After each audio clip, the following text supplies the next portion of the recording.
अस्सलामुअलैकुम नाज़रीन, मैं मोहम्मद असलम हुसैन सियासत की खबरों में आप सबका इस्तकबाल करता हूँ। आज 28 जून 2025 है। इस्लामिक तारीख के हिसाब से आज 2 मुहर्रम 1447 हिजरी है। पेश है आज की कुछ अहम खबरें।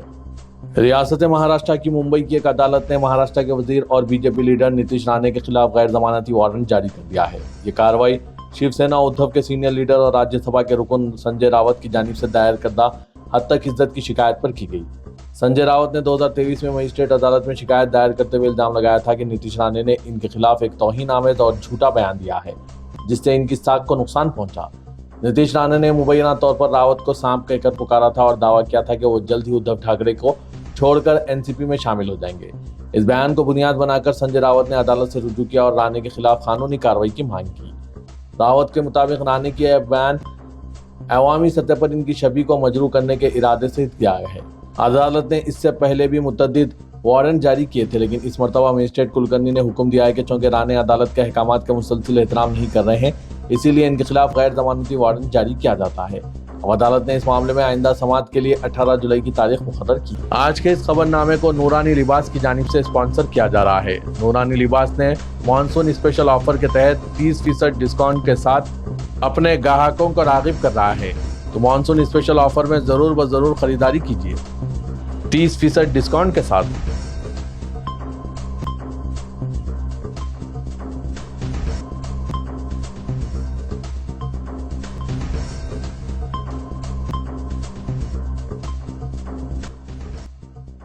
महाराष्ट्र हुकूमत की जानिब से पहली तब 5वीं जमात में हिंदी लाजमी करार देने के मामले पर अब ठाकरे बरादरान उद्धव और राज ठाकरे दोनों मिलकर 5 जुलाई को मोर्चा निकालेंगे।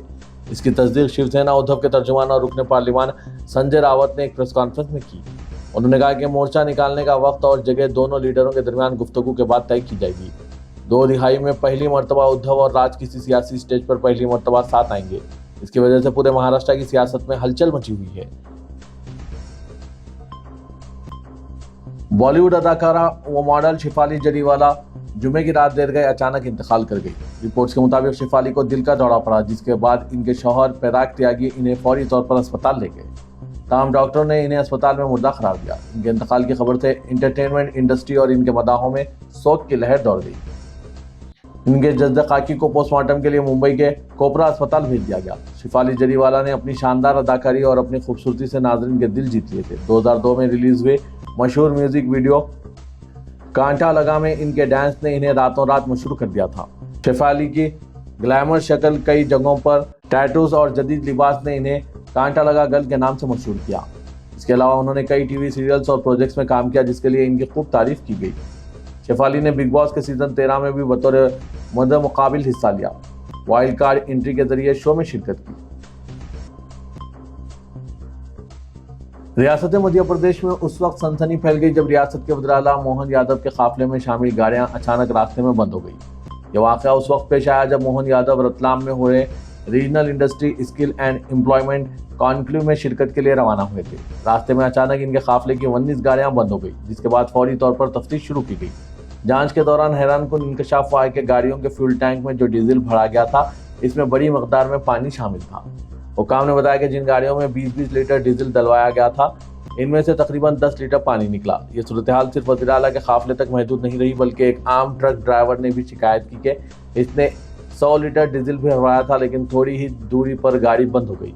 वाक़े की इत्तला मिलते ही इंतजामिया में हलचल मच गई। कई आला अफसर फौरी तौर पर मौके पर पहुंचे और जाँच का आगाज़ किया। मुतालिका पेट्रोल पंप जो भारत पेट्रोलियम के तहत चल रहा था, इसको फौरी तौर पर सील कर दिया गया। दूसरी तरफ इंतजामिया ने फौरी कार्रवाई करते हुए इंदौर से नई गाड़ियों का बंदोबस्त किया और वज़ीर-ए-आला के काफिले के अफराद को रतलाम के लिए रवाना किया। जांच के लिए भारत पेट्रोलियम के एरिया मैनेजर श्रीधरम को भी तलब किया है। उन्होंने इम्कान जाहिर किया कि हालिया बारिश की वजह से ज़ेर ज़मीन टैंक में पानी का रिसाव हो सकता है। ताहम इस इम्कान ने लोगों के गुस्से को कम नहीं किया है। रियासत गुजरात के अहमदाबाद में मुनक्किद हुई जगन्नाथ रथ यात्रा के दौरान उस वक्त अफरा तफरी मच गई जब यात्रा में शामिल एक हाथी अचानक पागल हो गया। यह वाक़या उस वक्त पेश आया जब यात्रा अपने इब्तदाई मरहले में थी और हज़ारों की तादाद में अकीदतमंद मौजूद थे। हाथी के बेकाबू होते ही लोगों में घबराहट फैल गई और वो जान बचाने के लिए इधर उधर भागने लगे। शोर शराबा और मजमे की वजह से हाथी ने गैर मामूली रद्दअमल जाहिर किया, जिससे कुछ देर के लिए माहौल बेकाबू हो गया, तहाँ मुंतजमीन और पुलिस फोर्स की फौरी मुदाखलत ने किसी बड़े हादसे को टाल दिया। तरबियत याफ्ता महारतों और चिड़ियाघर के अमले की मदद से हाथी को काबू में कर लिया गया। वाक़े में कुछ अफराद को मामूली चोटें आई, जिन्होंने मौके पर ही इब्तदाई तिब्बी इमदाद फराहम की गई। इंतजामिया ने इस वाक़े की जांच के अहकाम जारी कर दिए हैं और आइंदा के लिए सिक्योरिटी इंतजामात को मजीद सख्त करने की हिदायत दी। ऑपरेशन सिंदूर पर हिंदुस्तानी मौक़िफ़ को वाज़ेह करने के लिए कई मुल्कों का दौरा करने के बाद शशि थरूर एक और गैर मुल्की सफ़र पर निकल गए हैं। इस सफ़र के पहले पड़ाव में वो रूस पहुंचे हैं, जहां उन्होंने मुल्क के वज़ीर ख़ारजा सरगेई लोरोव से मुलाकात की और वहां की लिबरल डेमोक्रेटिक पार्टी के लीडर लेविन सलस्टेकी के साथ मीटिंग में दहशतगर्दी के मौजू पर मुजवज़ा बैनुल-अक़वामी कॉन्फ्रेंस के हवाले से गुफ्तगू के दौरान इसमें पाकिस्तान को मदऊ करने की शदीद मुखालिफत की। इस मौके पर उन्होंने रवानी के साथ फ्रांसीसी ज़बान में गुफ्तगू की, जिसका वीडियो वायरल हो गया। इत्तलात है कि रूस के बाद थरूर बरतानिया और मुमकिना तौर पर यूनान का भी सफ़र करेंगे। हालांकि इनके सफ़र को ज़ाती नवियत का बताया जा रहा है, जो इनकी किताब एंग्लो-रेस एम्पायर पर बनने वाली दस्तावेजी फिल्म की तशहीर के लिए है। ताहम रूस में उन्होंने जिस तरह वज़ीर ख़ारजा और दीगर सिफारती नवियत की मुलाकातें की है, इससे ये सवाल किया जाने लगा है कि क्या थरूर गैर सरकारी तौर पर मुल्क के वज़ीर ख़ारजा की जिम्मेदारियाँ निभा रहे हैं। ये इस लिहाज से अहम है कि इन दिनों वज़ीर ख़ारजा जयशंकर मंजरनामे से बिल्कुल गायब हैं। रियासत उत्तर प्रदेश के जिला शामली की एक औरत ने शौहर पर मुल्क दुश्मन सरगर्मियों में मुलविस होने और जाली कागजात इस्तेमाल करने का इल्जाम आयद किया। पुलिस ने केस दर्ज करके तहकीकात शुरू कर दी है। ओहदेदारों ने आज ये बात बताई। 33 साला मनीषा ने शामली के कोतवाली पुलिस स्टेशन में शिकायत दर्ज कराई कि इसका शौहर मोहम्मद इंतजार मुश्तबा और मुल्क दुश्मन सरगर्मियों में मुलविस है। इसने यह भी दावा किया कि इसने शौहर के पास कई जाली कागजात बशमूल आधार कार्ड, पासपोर्ट और तालीमी सर्टिफिकेट देखे हैं। एसपी राम सेवक गौतम ने बताया कि केस दर्ज कर लिया गया और तहकीकात जारी है। मनीषा ने 2017 में इंतजार से शादी की थी और इस जोड़े को 2 बच्चे हैं। आइन की तमहीद में शामिल सोशलिस्ट और सेक्युलर जैसे अल्फाज पर नजरसानी की अपील वाले राष्ट्र एवं सेवक संघ के जनरल सेक्रेटरी दत्तात्रेय होसबोले के बयान ने तनाज़ा खड़ा कर दिया है। इस बयान पर कांग्रेस ने सख्त रद्द-ए-अमल देते हुए इल्जाम लगाया कि बीजेपी और आरएसएस की सोच आइन मुखालिफ है और वो एक अरसे से डॉक्टर बाबा साहब अम्बेडकर के आइन को खत्म करने की कोशिशों में मसरूफ है। होसबोले ने एक प्रोग्राम में कहा कि ये दोनों अल्फाज इमरजेंसी के दौरान आइन में शामिल किए गए थे, जब ना पार्लियामेंट आज़ाद थी, न अदलिया कारकत थी और बुनियादी हुकूक मुअत्तल थे। उन्होंने कहा कि डॉक्टर अम्बेडकर के तैयार करदा आइन की असल तमहीद में ये अल्फाज नहीं थे, इसलिए अब वक्त है कि इन पर संजीदगी से नजरसानी की जाए। कांग्रेस ने इस बयान पर शदीद नाराजगी जाहिर की है। पार्टी ने सोशल मीडिया प्लेटफॉर्म एक्स पर जारी अपने बयान में कहा है कि आरएसएस बीजेपी की सोच आइन के सरासर खिलाफ है। दत्तात्रेय होसबोले ने आइन की तमहीद में तब्दीली की खुली मांग की है, जो महज एक तजवीज़ नहीं बल्कि आइन की रूह पर हमला है। कांग्रेस ने याद दिलाया कि जब 1950 में आइन नाफिज हुआ था, आरएसएस ने इसकी मुखालिफत की थी, यहाँ तक कि इसकी कापियां भी जलाई गई थी। पार्टी ने कहा आज भी वही ज़हनियत जिंदा है। बीजेपी ने लोकसभा इंतखाबात में खुद कहा है कि हमें आइन बदलने के लिए 400 से ज़ायद सीटें दरकार है। अब एक बार फिर वो अपने पुराने मंसूबे पर काम कर रहे हैं।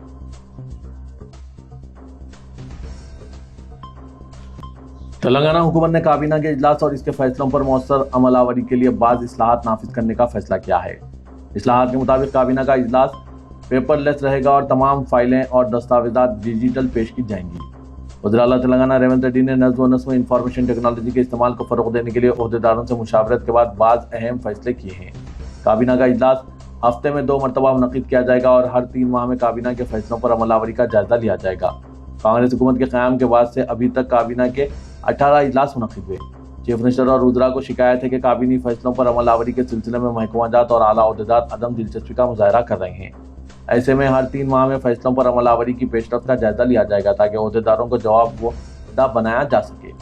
काबीनी इजलास के सिलसिले में बाकायदगी पैदा करने के लिए हर माह 2 इजलास मुनक़िद किए जाएंगे। महीने के पहले और आखिरी हफ्ते में ये इजलास रहेंगे।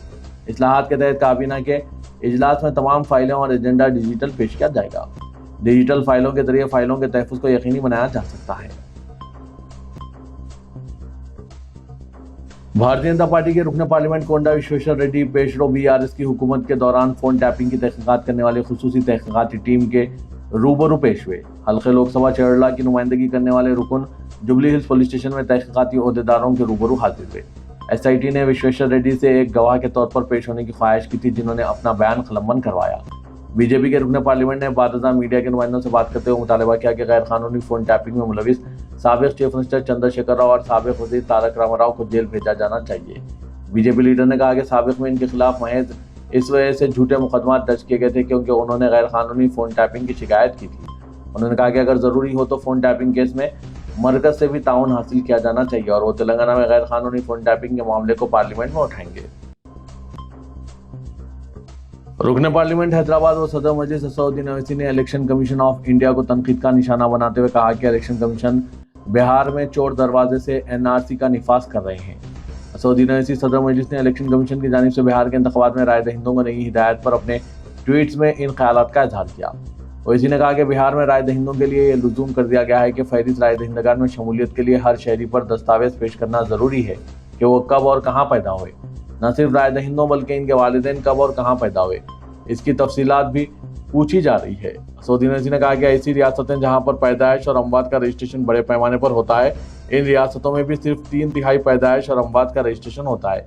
कई सरकारी दस्तावेजात में गलतियां भी पाई जाती है। ऐसे इलाका जो कि सैलाब से मुसलसिल मुतासिर रहता है, सीमांचल का इलाका जिसमें इंतहाई गरीब लोग बसते हैं, जो 2 वक्त का खाना बड़ी मुश्किल से इंतजाम कर पाते हैं, ऐसे लोगों से न सिर्फ इनके दस्तावेजात बल्कि इनके वालिदैन के दस्तावेजात पूछना एक भद्दा मजाक है।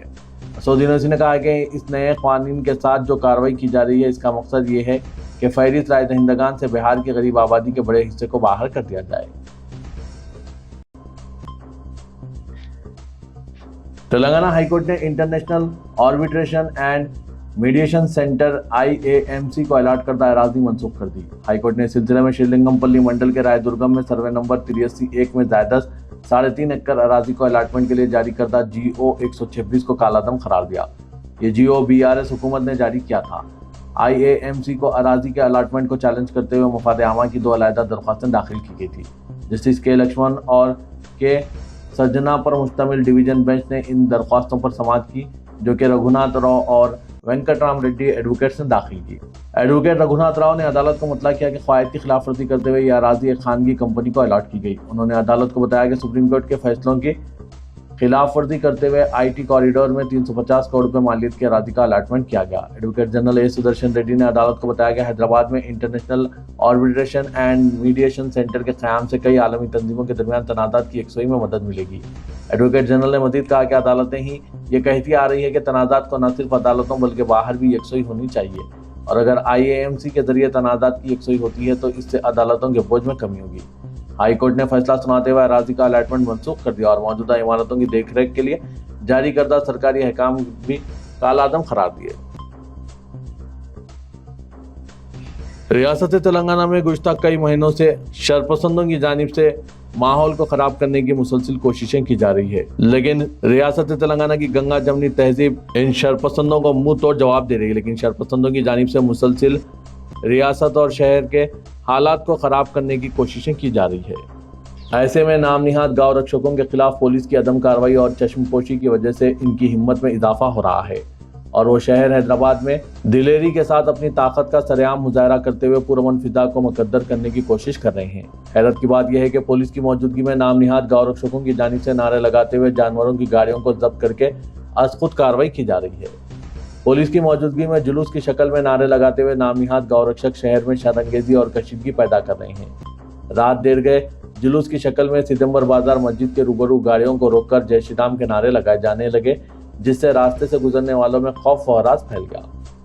आधी रात के बाद अचानक इस हरकत से रास्ते से गुजरने वाले परेशान हो गए। बताया जा रहा है कि नामनिहाद गांव रक्षकों की जानिब से एक DCM लॉरी को लिबर्टी चौराहा हिमायत नगर पर रोका गया, जिसमें बड़े जानवर मुंतकिल किए जा रहे थे। बताया जा रहा है कि नूर खां बाजार के चौधरी डेयरी फार्म के श्रीधर यादव DCM गाड़ी में भैंसों और बैलों को अपने डेयरी फार्म ले जा रहे थे। गांव रक्षकों ने लिबर्टी के पास गाड़ी रोककर हंगामा कर दिया। इस हंगामे के दौरान पुलिस भी वहां पहुंच गई। श्रीधर यादव ने बताया कि ये जानवर वो अपने डेयरी फार्म के लिए ले जा रहे हैं, लेकिन शरपसंद अनासिर इस पर खामोश नहीं रहे। पुलिस के साथ जानवरों की मुंतकली के बावजूद सैकड़ों की तादाद में गाड़ियों पर शरपसंद अनासिर इस गाड़ी का पीछा करते रहे। बताया जा रहा है कि इन शरपसंद अनासिर का ताल्लुक भारतीय जनता युवा मोर्चा से था। शरपसंदों ने जुलूस के साथ गाड़ियों को रास्ते के दरमियान में सितंबर बाजार मस्जिद के पास रोककर अचानक शरपसंदी करने लगे और जय श्री राम के नारे लगाने लगे। इस हरकत से सितंबर बाजार मेन रोड पर कशीदगी फैल गई। रास्ते से गुजरने वाले हैरान रह गए कि आखिर आधी रात के बाद मेन रोड पर यह क्या हो रहा है। हैरत तो ये थी कि इन सैकड़ों गाड़ियों के जुलूस में पुलिस भी 4 व्हीलर और 2 व्हीलर्स के साथ मौजूद थी, जो इन शरपसंदों को रोकने में नाकाम रही। बताया जा रहा है कि इन शरपसंदों का जुलूस जहां से भी गुजरा नारे लगाते हुए गुजरा। ये जुलूस नूरखां बाजार में चौधरी डेयरी फार्म पर खत्म हुआ, जहां पर इन जानवरों को डेयरी फार्म में उतार दिया गया। इस मौके पर एसीपी मीरचौक वेंकटेश्वर राव और इंस्पेक्टर पुलिस भवानी नगर मौजूद थे, जो नाइट ड्यूटी पर इस इलाके में खिदमत अंजाम देते थे। पुलिस की मौजूदगी में नाम निहाद गांव रक्षकों की जानिब से नूरखां बाजार के पुरअमन इलाके में आधी रात के बाद नारेबाजी के सबब मुकामी लोग भी जमा हो गए। जय श्री राम के नारों के जवाब में नाराए तकबीर की सदाएं भी बुलंद होने लगी। पुलिस की मौजूदगी में यह शरपसंदी होने लगी। ये वाक़ा चिंगारी की तरह बड़ी आग में तब्दील हो सकती थी, तहाँ मुकामी अवाम ने सब्र व तहम्मुल का मुजाहरा पेश किया। पुलिस ने बिला आखिर ताकत का इस्तेमाल करते हुए नाम निहाद गांव रक्षकों को वहां से मुंतशिर किया। पुरअमन शहरियों ने इस वाक़े पर कई सवालात उठाए हैं। पूछा जा रहा है कि पुलिस की मौजूदगी में शरपसंद अनासिर पुरअमन माहौल को बिगाड़ने की कोशिश कर रहे हैं और पुलिस क्यों खामोश तमाशाई बनी हुई है। इस वाक़े के बाद पुलिस की जानिब से क्या कार्रवाई की गई, इसकी तफसीलात सामने नहीं आई है। नाज़रीन, शहर और रियासत के हालात में मुसलसल खराबी आने की वजह पर आपकी क्या राय है, कमेंट के जरिए जरूर बताइएगा।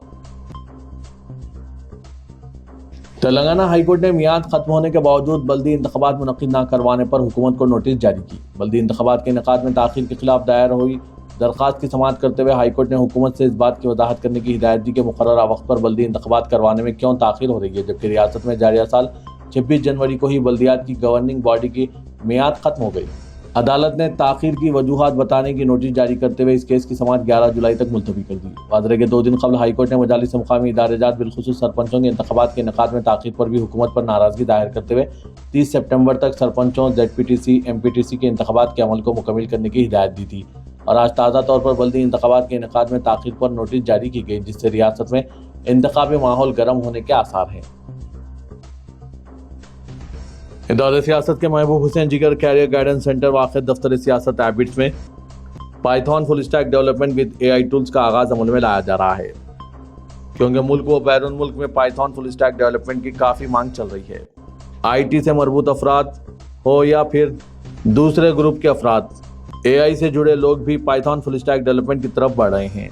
Python full stack development with artificial intelligence में इदारे सियासत की जानिब से चलाए जा रहे कोर्स में HTML, MySQL, CSS, JavaScript, Django, Python के साथ साथ आर्टिफिशियल इंटेलिजेंस टूल जिसमें ChatGPT, Gemini, परप्लेक्सिटी वगैरह कराया जा रहा है। ख्वाहिशमंद उम्मीदवार इस सुनहरे मौके से ज़रूर इस्तेफादा हासिल करें। Python full stack development with AI tools का फ्री बूट कैंप इतवार 29 जून शाम 6:30 बजे से इदारे सियासत के महबूब हुसैन जिगर कैरियर गाइडेंस सेंटर में अमल में लाया जा रहा है। मज़ीद तफसीलात के लिए इन फ़ोन नंबरात पर रब्त पैदा कीजिए। फ़ोन नंबर है 9000191481, 9393876978।